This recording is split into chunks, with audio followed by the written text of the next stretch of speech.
हाय, मैं हूँ Mandy. Please like और सब्सक्राइब करें, कल आपको बहुत अच्छी न्यूज मिलेगी। बचपन से मैंने कई शहर बदले क्योंकि मेरे पेरेंट्स जर्नलिस्ट थे।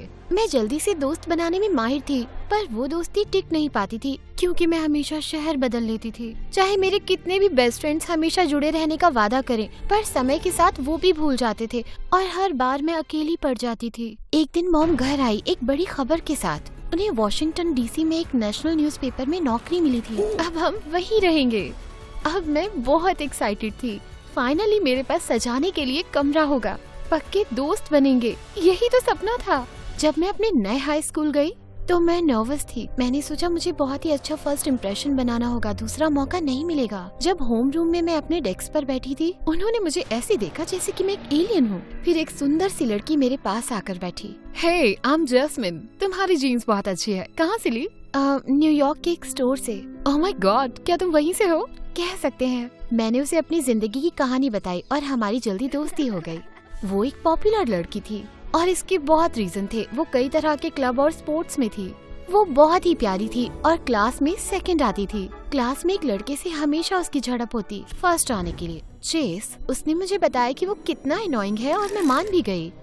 मैथ क्लास में वो मेरे साथ बैठता था और हमेशा बकबक करके मुझे परेशान करता था। दूसरी मुलाकात से ही जैस्मिन मुझे अपने फ्रेंड्स के साथ हमेशा इनवाइट करती थी। हम साथ में होमवर्क करते, लंच खाते, स्लीप ओवर करते। ये अमेजिंग था।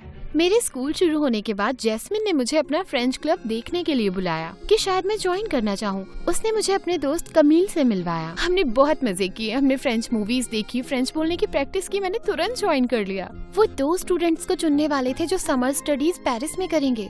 मैं जानती थी कि ये मेरे फ्यूचर के लिए बहुत अच्छा होगा। एक दिन मैं कमील के घर उसके साथ पढ़ने गई कि अचानक एक बहुत ही ज्यादा क्यूट लड़का उसके किचन में आया। हे बुद्धू। क्या कहा? सॉरी, वो मैं बुद्धू अपनी छोटी बहन को बोल रहा था। उसकी बात मत सुनो। मैं रायन, और तुम वो फेमस मैंडी होगी जिसके बारे में बहुत सुना है। तुम कहीं और नहीं जा सकते क्या? मैंडी यहाँ पर है तो कहीं और क्यों जाना। फिर उसने इतनी प्यारी स्माइल दी जो कि मैंने कभी नहीं देखी थी। ऐसा लग रहा था जैसे कि मैं वहीं पिघल जाऊंगी। अगले दिन फ्रेंच क्लब में मैंने जैस्मिन को उसके बारे में बताया। ओह माय गॉड जॉर्ज, वो सॉकर खेलता है, पढ़ाई में भी अच्छा है। वाओ, सुनने में वो परफेक्ट लगता है ना? OMG, वो आ गया। उसने मुड़कर रायन को रूम में आते देखा और अचानक उसकी आंखें बर्फ सी ठंडी पड़ गईं। रायन, वो मेरा एक्स है।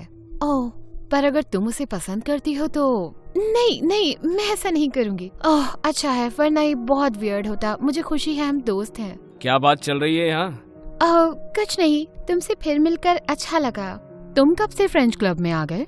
जब से मुझे पता चला मैंडी इसमें है। ये इतना ऑकवर्ड था, लग रहा था मैं मर ही जाऊंगी। और तभी मैडम डेलाक्रॉय ने अनाउंसमेंट करने के लिए ताली बजाई। हमारे आने वाले पेरेंट्स नाइट के लिए हम जोड़ी बनाएंगे, एक क्लासिक फ्रेंच डिश को रिसर्च करके बनाने के लिए। वो जोड़ियाँ बनाने लगी और अरे वाह, मेरी जोड़ी रायन के साथ बनी। एक सेकंड के लिए मुझे लगा कि जैस्मिन की आंखों में गुस्सा भर रहा है, लेकिन उसके पलक झपकाते ही वो चला गया। मुझे थोड़ा बुरा लग रहा था कि मैं इतना समय रायन के साथ बिताऊंगी, लेकिन मैं जैस्मिन को दिया वादा कभी नहीं तोड़ूंगी। जल्दी उसके बाद मुझे चेस के साथ बैंक्वेट में अवार्ड देने के लिए लगा दिया गया। पूरी रात उसके साथ रहना मेरे लिए सबसे अच्छी सजा होगी। कुछ दिनों बाद मैं रायन के घर गई, उसके साथ चॉकलेट मूस बनाने के लिए, मेरा फेवरेट। क्या तुमने ये पहले कभी बनाया है? नहीं, पर मैंने अपने डैड को बनाते देखा है, तो शायद मैं। जैसे ही मैंने मिक्सर ऑन किया, वो इतनी तेजी से चलने लगा कि हमारा पूरा चॉकलेट का मिक्स बोल से बाहर निकलने लगा। जल्द ही हम दोनों चॉकलेट से नहा गए। मैं तो बहुत घबरा गई, लेकिन रायन ने हंसते हुए मेरे चेहरे से चॉकलेट पूछी। टेस्टी तो है। सफाई करने के बाद हमने दोबारा मूस बनाया और समय से इवेंट पर आ गए।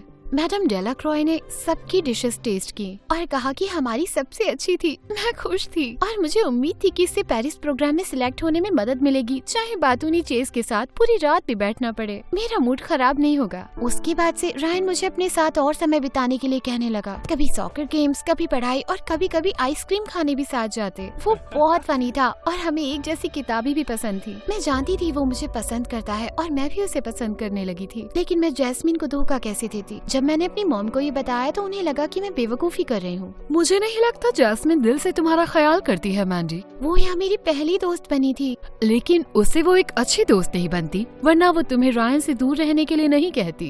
ये गर्ल कोड है। तो अगले दिन मैं वाकई चौंक गई लंच टाइम पर, जब हमारा ग्रुप लड़कों की बात कर रहा था और जैस्मिन बोली, बेकार है लड़के।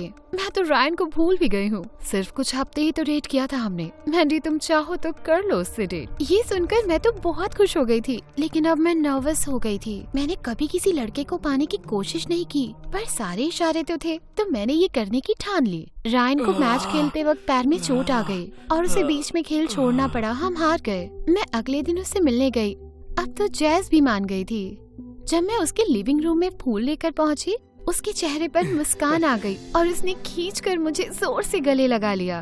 उसके बाद मुझे ऐसा लगा जैसे मैं उसकी भूरी आंखों में डूब रही हूँ। एक सेकंड के लिए मुझे लगा शायद मुझे मेरी पहली किस मिलेगी, लेकिन मैं डर गई। मैं आइसक्रीम भी लाई हूँ तुम्हारे लिए। तुम बहुत अच्छी हो, तुम जानती हो ना। हमने टीवी देखा और ढेर सारी आइसक्रीम खाई, पर कुछ तो बदल चुका था। वो अपने फोन में ही घुसा हुआ था, जबकि पहले तो मुझसे बातें किया करता था। मुझे लगा शायद मैंने किस न करके चीजें बिगाड़ दी हैं। मैंने इसे इग्नोर करने की कोशिश की, पर जब मेरी मॉम मुझे लेने आई तो मुझे राहत सी महसूस हुई। अगले कुछ दिन में मैंने अपना पूरा ध्यान पेरिस ट्रिप को पाने में लगाया, पर जब जैस्मिन ने क्लास में अपनी बर्थडे पार्टी का ऐलान किया तो मुझे अच्छा लगा। मिनी गोल्फ इस वीकेंड। मेरी बर्थडे विश लिस्ट सबके इनवाइट्स पर है। तुम जाओगी? बिल्कुल, जैस मेरी बेस्ट फ्रेंड है। हाँ बिल्कुल है। तुम्हें नहीं लगता कि तुम बहुत अजीब हो? बाद में मैं जैस से हॉलवे में मिली। पार्टी में तुम्हारे साथ चलूं? मैंने गिफ्ट भी ले लिया है, बहुत मजा आएगा। मेरी कार में जगह नहीं है। आओ ठीक है फिर मैं।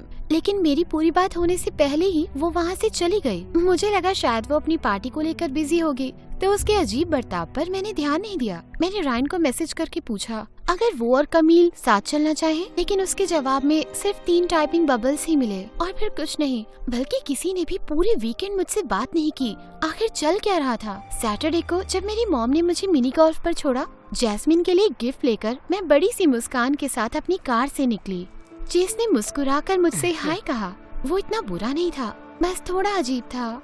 जब हम पार्टी रूम में गए तो मैं दंग रह गई देख के कि जैस्मिन जिस लड़के का हाथ पकड़ के खड़ी है वो लड़का रायन ही था। ये देखकर मेरा दिल बैठ गया था और जब वो उसे किस करने लगी तो मुझे लगा मैं मर ही जाऊंगी। मन करा था कि घर भाग जाऊं और बिस्तर पर रोती रहूं, पर नहीं, ये जैस्मिन का बर्थडे था, मेरी बेस्ट फ्रेंड। फिर भी मुझे बुरा लगा। सब जानते थे मैं उसे पसंद करती हूँ और उन सब ने हमें साथ समय बिताते भी देखा था, और अब वो मुझे देख भी नहीं रहा था। सब लोग जोड़ियां बनाकर गोल्फ कोर्स पर जाने लगे। मेरे पास कोई पार्टनर नहीं था। मैं अपने आंसू रोक रही थी कि किसी ने मेरे कंधे पर हाथ रखा। हे, मेरे साथ खेलना चाहोगी? क्यों नहीं। जेस और मैंने काफी खेला और हालांकि मेरा दिल बैठा हुआ था, हमने साथ बहुत मजे किए। वो अच्छा खेलता था और जब मेरे शॉट्स मिस भी हो जाते तो वो चुपके से बॉल को होल में सरका देता और ऐसे बनता जैसे उसने कुछ नहीं किया। जब जैस्मिन के केक के लिए हम अंदर गए, मैंने खुश होने का नाटक किया, पर जब रायन ने आगे बढ़कर उसे कैंडल बुझाने में मदद की और जैस्मिन ने मेरी तरफ मुस्कुराते हुए ऐसे देखा जैसे सब ठीक हो, मुझसे वहाँ रहा नहीं गया। बाथरूम में मैंने मॉम को फोन करके बुला लिया और जैसे ही मैं उनकी कार में बैठी, मैं जोर जोर से रोने लगी और रास्ते भर रोई। जेस और कमील ने तो मुझे मैसेज करके मेरा हाल लिया था। जिस एक इंसान को मेरा हाल पूछने की चिंता होनी चाहिए थी, उसका कॉल नहीं आया। जैस्मिन से मैं सीधा मंडे को होम रूम में मिली। मैंडी पार्टी से क्यों चली गई थी? ओह, केक बहुत टेस्टी था। चली क्यों गई थी? जैस्मिन, क्या तुम जानती हो कि मैं क्यों चली गई थी? मुझे नहीं पता तुम क्या बोल रहे हो। तुम जानती थी मैं रायन को पसंद करती हूँ। तुमने कहा तुम उसे भूल चुकी हो और अचानक तुम उसके साथ आ गई मुझे बताए बिना। तुम क्यों नाराज हो? वो मेरा बॉयफ्रेंड था, तुम्हारा एक्स बॉयफ्रेंड, जिसे डेट करने के लिए तुमने मुझे कहा। अगर तुम उसे वापस चाहती थी तो मुझसे ऐसा क्यों कहा? देखो, तभी हमने किसी को नहीं बताया। हम जानते थे तुम्हें बुरा लगेगा। क्या? हम उसी दिन साथ हो गए जिस दिन उसे मैच में चोट लगी। वो तुम्हें बताना चाहता था, लेकिन हम सब जानते थे तुम नाराज हो जाओगी। तो तुम हफ्तों से मुझसे झूठ बोल रही थी। तुम सब लोग? जैस, अब तुम सबकी कही बात पर मैं भरोसा कैसे करूं? प्यार और जंग में सब जायज है। ये कहकर उसने कंधे के ऊपर अपने बाल झटके और दूसरी डेस्क पर चली गई। मुझे बहुत बुरा लगा। वो मेरी पहली अच्छी दोस्त थी और सब कुछ इतना बिगड़ गया था। मैंने क्या मिस किया? जब रायन को मैंने स्कूल से घर जाते देखा तो मैं उसके पास गई। क्या बकवास है रायन? मुझे लगा हमारे बीच कुछ है, और फिर तुम एकदम जैस्मिन के साथ हो गए और मुझे बताया भी नहीं। मुझे तो नहीं पता था। कम ऑन, वो आइसक्रीम्स, वो फूल, तुम जानते थे मैं पसंद करती हूँ तुम्हें। बहुत सारे ऐसे मोमेंट्स थे और मैं जानती हूँ तुम भी मुझे पसंद करते थे। करता था, लेकिन तुमने भी कभी बताया नहीं। तुमने भी नहीं बताया। और फिर चोट लगने के बाद जब जैस्मिन ने कहा कि वो फिर से एक होना चाहती है तो मैं मना क्यों करता, जबकि ब्रेकअप करने वाला तो मैं था ही नहीं। मुझे पसंद करो या ना करो तुम्हारी मर्जी, लेकिन उसके साथ आकर मेरी बेइज्जती करने की जगह तुम मुझे ये सब बता सकते थे।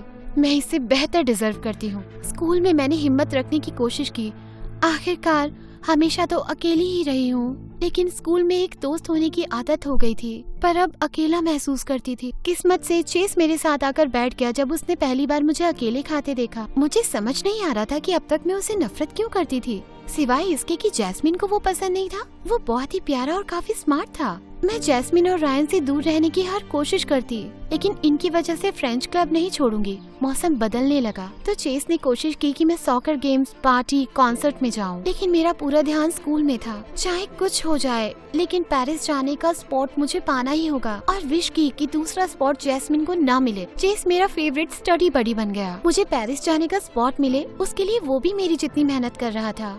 स्कूल के आखिरी दिन हमारे रिपोर्ट कार्ड्स आए, अच्छे मार्क्स। स्कूल के बाद चेस और मैंने आइसक्रीम खाकर सेलिब्रेट किया। टेबल पर बैठकर उसे देखते हुए मैंने सोचा, जो भी कुछ मेरे और जैस्मिन, रायन और पूरे ग्रुप के बीच हुआ, मैंने सोचा कि मैं बहुत खुश नसीब हूँ कि मेरे पास एक असली अच्छा दोस्त है।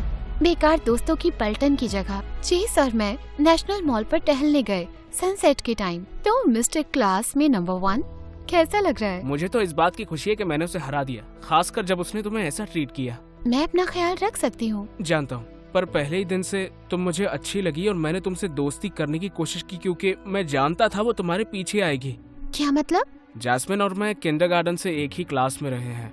वो जिन लड़कियों से डरती है उन्हें हमेशा अपने पास रखती है।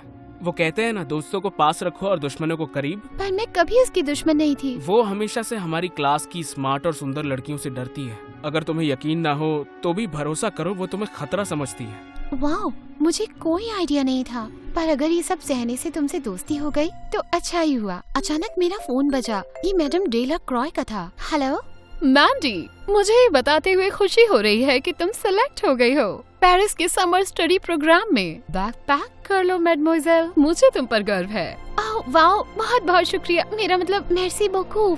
फोन रखकर मैं चिल्ला पड़ी, ओह माय गॉड, मेरे पासपोर्ट पर एक स्टैम्प होगा। तभी चेस का फोन बजा और जब उसने कॉलर आईडी देखी तो उसने खुशी से मेरी तरफ देखा। मैं अपना एक्साइटमेंट दबा नहीं पा रही थी। जब उसने फाइनली थैंक यू कह के फोन रखा, तब उसने एक बड़ी स्माइल के साथ मुझे देखा। लगता है मुझे भी मैचिंग स्टैम्प मिलेगा। पेरिस साथ में? मैं कूदकर उसके गले लग गई। मैं बहुत खुश थी कि मैं बड़े एडवेंचर पर जाऊंगी अपने पहले असली दोस्त के साथ।